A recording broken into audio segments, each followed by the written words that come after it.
Us three types of people. Plato, a renowned ancient Greek philosopher, divided into three types based on their dominant soul. Number one, philosophers. These individuals are characterized by their love of wisdom and knowledge. Their rational soul is the dominant force in their lives, guiding them towards truth and understanding. Philosophers are considered the ideal rulers in Plato's Republic as they possess the wisdom and virtue necessary to govern justly. Number two, guardians. Guardians are known for their courage and spirit. Their spirited soul is the dominant force, driving them to protect and defend their society.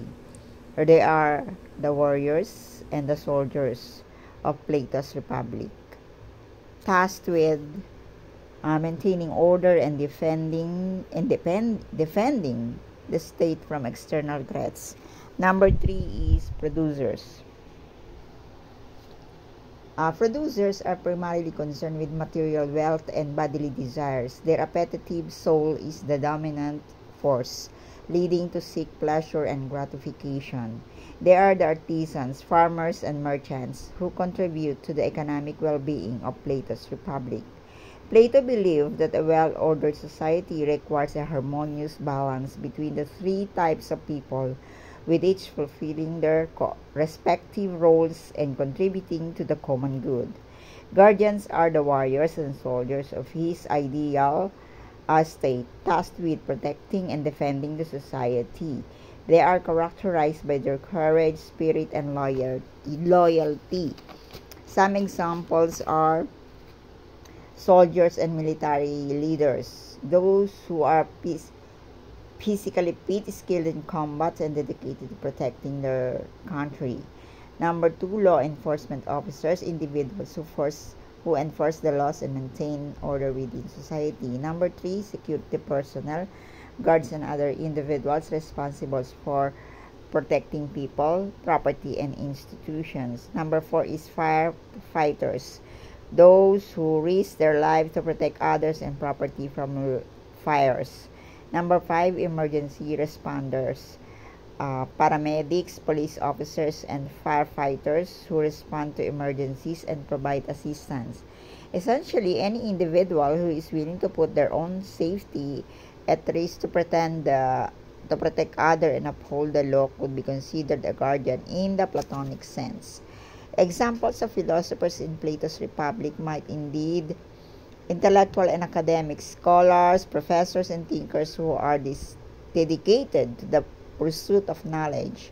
Number two, scientists and researchers, individuals who investigate the natural world and seek to understand its laws and principles. Number three, artists and writers, creative individuals who express their ideas and insights through their work. These are the examples of philosophers in Plato's Republic. Number four is religious leaders, those who teach and interpret spiritual or religious texts. Number five, political leaders, statesmen and politicians who are guided by reason and wisdom in their decision making. Essentially, anyone who values knowledge, reason, and truth could be considered a philosopher in the Platonic sense.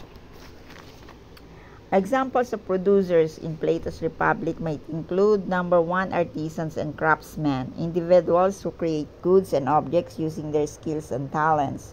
Number two, farmers and agricultural workers, those who cultivate the land and produce goods. Number three, merchant and traders, individuals who buy and sell goods and services. Number four, business owners and entrepreneurs, people who start and manage businesses. Number five, workers and laborers, individuals who perform physical or manual labor. Essentially, anyone who is primarily concerned with material wealth and bodily desires could be considered a producers in the Platonic sense. There are people who are gifted with gain, gifted with wisdom, and gifted with honor.